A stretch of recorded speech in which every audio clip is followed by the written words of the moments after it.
A military college, a strong heroine, dragon riders, magic, and enemies to lovers. I love Ross. I hate Ross. I love Ross. I hate Ross. Are all buzzwords for this book. If you are on BookTube, Bookstagram, Book Talk, whatever outlet you see books, you have seen this book everywhere. You could not go on your search page or like your Explore For You page, whatever you want to call it, without seeing The Fourth Wing. My interest grew because of just the sheer amount of videos, shorts, things I was seeing of it, because like a lot of probably book reviewers, book lovers, you want to check out a book that is just so immediately hyped. You want to see, is it worth the hype? Is it not? Like, why is this book being so hyped up? I tell you, it is hard as mess to get a physical copy of this book, like so hard.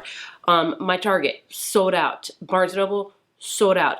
Amazon ships in 1 to 2 months. My library, there's like 6 people ahead of me for the hold, so I've got a while on that. So I had to bite the bullet and buy it on Kindle for $15, which hurt my heart a little bit because I'm a little bit cheap. So let's talk about Fourth Wing, what it's about, whether it's worth the hype or not, what I thought about it, and let's just dive into it, talk all things about it. We'll have a spoiler section at the very end, which I will leave timestamps down below, but for the majority, this video will be my spoiler-free thoughts in case you want to read the book or not. In this book, we follow Violet, who is attending, which by the way, sorry for all my pronunciations that I will mess up. She's attending Basiligoth War College. It is a college designed for war. They have different quadrants in this college. You have the Healer's Quadrant, the Infantry Quadrant, the Scribe Quadrant, and the Rider's Quadrant. So all of her life, Violet has been studying to become a scribe, which is underground. It's where they study history. It's really big on books and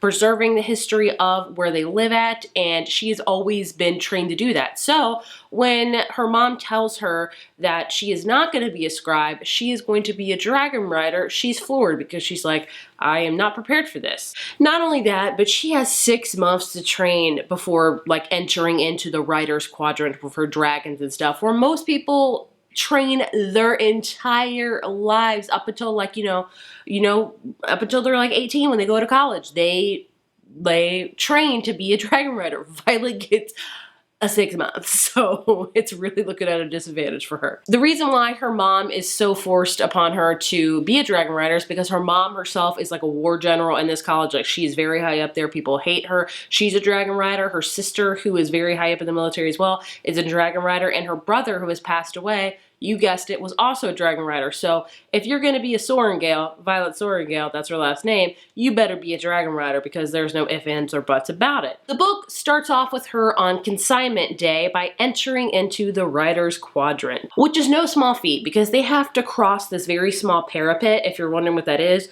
don't worry, I was too. I Googled it. It's like a really small ledge, and it was a very windy and stormy day. And, you think, yeah, that's scary. But if you fall, you die. Like, there's no net at the bottom. There is nothing. So, that's the first feat to get into to be a dragon rider. You better cross this parapet into the Dragon's Rider Quadrant, and then, maybe you'll meet a dragon. I don't know. But either way, several people die. Violet is so clearly an underdog. Not only, like I said, she had 6 months to train and most people had their life, she also has a physical condition that makes her bones a little bit more brittle, like they break easier, it takes her a longer time to heal. So she is very fragile, if you will.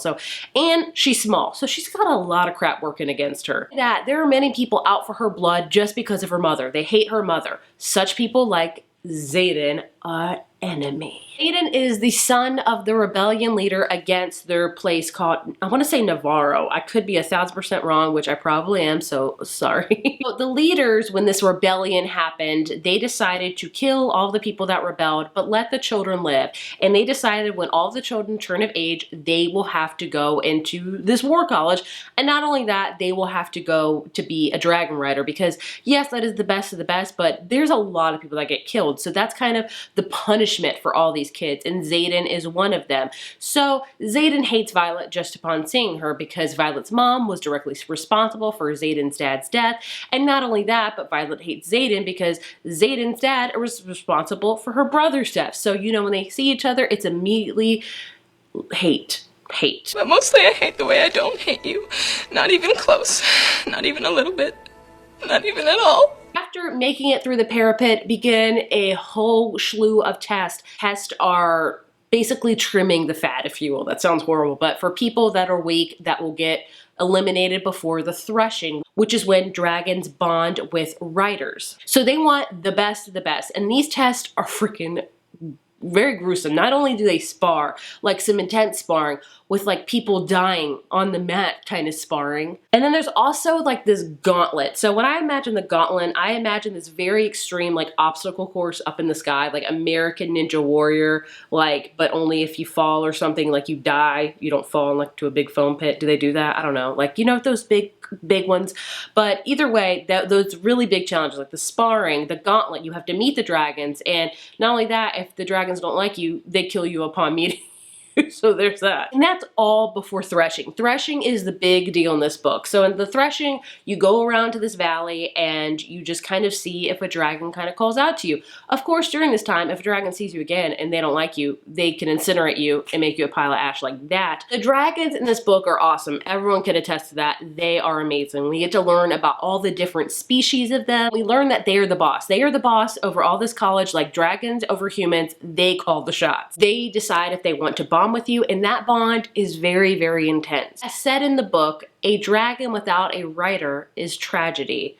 A rider without a dragon is dead. So if a rider dies, the dragon can decide if they want to live on or not. Sometimes the bond is really, really strong where the dragon cannot go on. But if you are bonded to a dragon and if your dragon dies, you're gonna die. There's no ifs, ands, or buts about it. You will die. Not only that, but the bonded dragon that you have can communicate with you. You can have telepathy conversations with the dragon. They can tell you their name, you know, things about them. I was gonna say their likes, their dislikes, you know, I don't know. I personally really love that because it gave dragons a voice. We get to see kind of personalities in dragons throughout different books, but this one actually gave them a voice, which I loved. It can also give you powers that you channel through them called a signet. Now, each person's signet is totally different. It arrives at a different time, but basically that power kind of manifests through the dragon and you're channeling their magic. Signets in this book, there are shadow controlling where they can control the shadows. There's where if somebody touches you, you can see their recent memories. There's astral projection. There's lightning magic. There's so much more. So it's really awesome. Not only that, but you can also learn kind of lesser magic like opening doors without things like that, all from your dragon. But being a dragon rider is pretty badass, but it's also pretty freaking scary. Basically what the whole book is about. We have dragon riders. We have Violet being the true underdog if she's going to make it to threshing or not. She also has to watch her back with Xaden. Wink, wink. You get what I'm saying there? And that's just the whole book. You got dragons, love, hate, magic, all that kind of stuff in this one book. Summarize my feelings on this book without spoiling. Let's jump into that. If you want to read a book with an intense setting, dragon riders, a spicy enemies to lovers romance, I would check this one out. It's entertaining to say the least. I can't say I've seen a review yet that has not said it was entertaining. It fits the bill on that. Now, if you're looking for a fantasy book with a more intricate setting, more intricate world building and magic systems and very complex and in-depth characters, I don't know if this is the book for you. If you're a seasoned fantasy reader that like knows their way around Brandon Sanderson, other fantasy authors that I can't seem to think of, maybe steer clear of this one or maybe don't take it too seriously. A lot of people have been calling this like the best fantasy book they've ever read. No other fantasy book compares to this. And I don't know if I would agree with that remark. Maybe if you haven't read fantasy, yes. But if you've read a lot, more than just Sarah J. Maas, I think this would probably be a drop in the bucket for you, but that's just my opinion. I am not a seasoned fantasy reader whatsoever. I say as I have some Sarah J. Maas books behind me. It's also labeled as new adult, I want to say, which new adult pretty much walks the line between adult and young adults. So what considers this book to me, it does read a lot like a young adult book. I'm not gonna lie to you, it reads a lot like a young adult fantasy, which isn't slamming it by any means, but with that, it means it's a little bit easier to read in my opinion. Now, it does have some spicy scenes in it. It has about 3 to 4 spicy scenes, which to me would classify it as an adult. So you got a mixture of YA, you got a mixture of adult, boom, you got new adult. That's why I think this is new adult.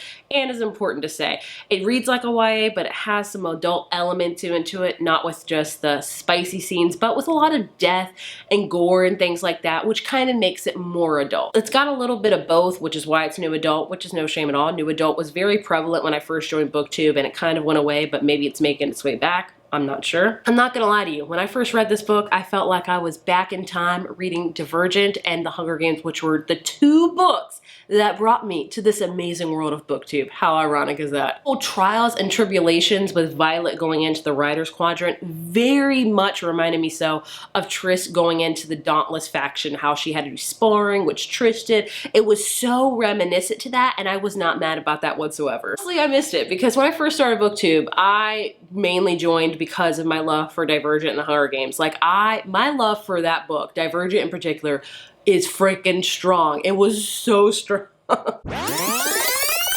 Book is just amazing. Like I can't express how much I love it. I'm gonna give this book a 5 out of 5. Oh wait, I'm gonna give it a 10 out of 10. Oh wait, I'm gonna give it 100 out of 100. You know, it's the best book I've ever read this year so far. If you or someone you love has been greatly affected by the ending of Allegiant, please call 1-800-ALLEGIANT broke my heart.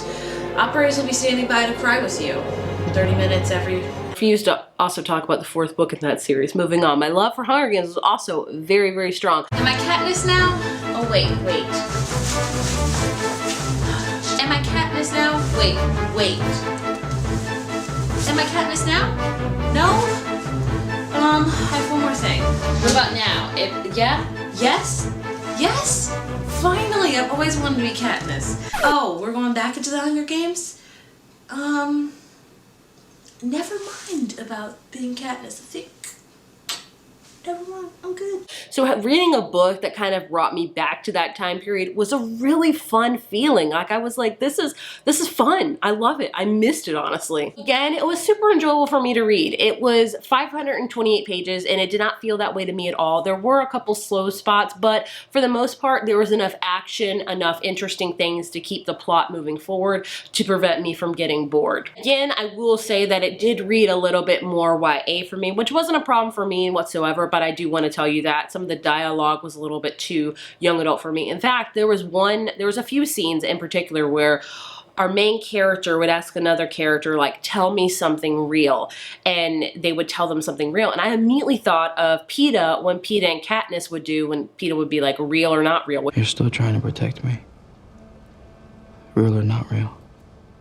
Real. Which I felt, I was like, that's kind of really too, like, on the nose. Maybe it was just me that caught that. I don't know. I usually never catch things. Is it worth the hype? Is the 4th Wing living up to all its many expectations here on social media? That's for you to decide. It's hard for me to say if a book is worth the hype or not, because ultimately there is an audience for every book. A book is gonna have some loyal fans book, and there's some people that are gonna love this book. That's just how it is with every book. Hyped books just get more attention and things like that. Is it worth the attention? I don't, it's hard for me to say. Did I give it a 5-star? No, I did not, but I give it a 4.5 because honestly, I had such a good time reading it. I love the romance in it. The spicy scenes were chef's kiss, honestly, great for a fantasy. I also really enjoyed the dragons were in this. I would classify this more as a fantasy romance over than a fantasy, just so you're fully aware. If you want strictly fantasy, this is not the book for you. It's more leaning on the romance side with a heavy side of dragons. Fun, and yes, I know it's everywhere, but I had a great time reading it. I think if you just want kind of a fast-paced, fun, fantasy romance book, I would check it out, honestly. I don't think it lets you down in that regard. Again, I'd say if you go into it with super high expectations, maybe lower them a little bit, but that's all depending on who you are as a reader personally.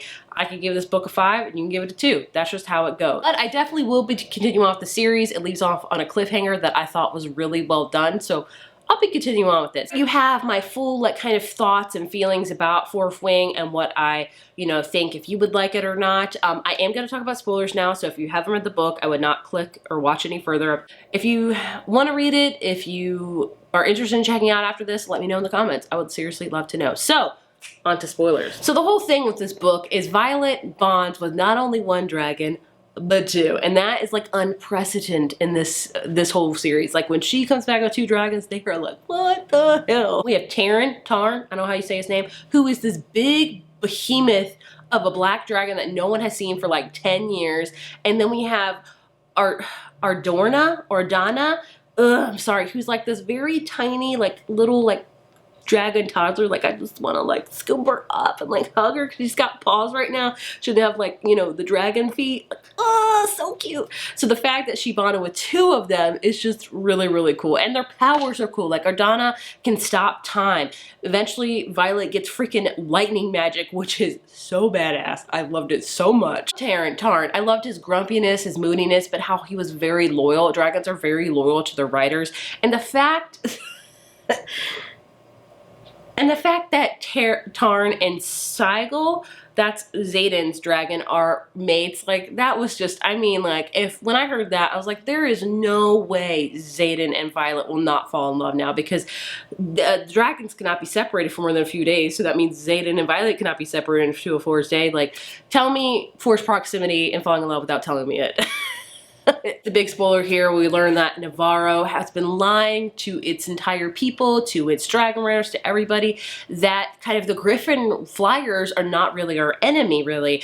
Maybe in the past, but now we're kind of sharing this common enemy of Venin and Wyverns, and they are pretty much like really soulless magic things, and they have been hiding that from everybody. The last big fight was amazing, and I do want to say that I respect Yarros a lot for that big fight, because sometimes in fantasy books the stakes get really high, but there's no consequences of those stakes, which really pisses me off, honestly. We have, in a lot of fantasy books I've read, we talk about these really big, insane, important battles where everyone's gearing up and it's gonna be like, we're gonna die in this battle, and then you know what? No one dies. Which is great if you want like a happy ball of sunshine, things like that. That's awesome. I'm looking at you, Sarah Damas. I do love her books. I love her books, but that is one flaw I have noticed with her books, that their stakes are really, really high, but no consequences come from those stakes, so it doesn't make sense to me. Yarros killed off Liam, which was really, really hard to read. I think all of us fell in love with him. He was an amazing side character. I wanted to see more of him. And then he was brutally killed off with his dragon, and your heart was like... That, you know, and they ask you how you are, and you just have to say that you're fine when you're not really fine. But I respect her for doing that, because it showed how big this battle was, and that there is death in battle. That happens. And I've read a lot of books where the author has done that as well, that has ripped my heart out, but I love them. Saba to here. I respect, do I hate that happened? Absolutely, but it shows me that Yarros is not as willing to go there, which may be a good or bad thing, I don't know. At the very end, I had an inkling that her brother was alive, and it turns out he was. I'm not mad about that at all. It's going to be very interesting to see how they covered that up, how Xaden knew about it. I am very, very interested in that. Where do we go from here? Will a huge rebellion start between the rebels and the Navarro people? Will, like, it just be all-out war? Will Dane ever not be a dick? I'm sorry. He gives me such Gale Hawthorne vibes. It's ridiculous. Will Rhiannon and Rhi be on Violet's side because that's like kind of her best friend? Will Mirror, her sister, be with her? And Wyverns. Like, I couldn't hate them, because whenever I saw them say Wyverns, I immediately thought of Manon from the Throne of Glass series, which is my favorite. Like, I love Manon. She might be my favorite in that whole series. So I was like, oh, I hate you, Wyverns, but I love you kind of also as well. Overall, I am super invested and I'm super interested. Are your thoughts and theories on what will happen next? Please leave them in the comments below. Make sure you put spoilers in it, like so no one else reads it that has not read this book, but I would love to know. As always, thank you so much for watching, and I will see you in my next video. Bye.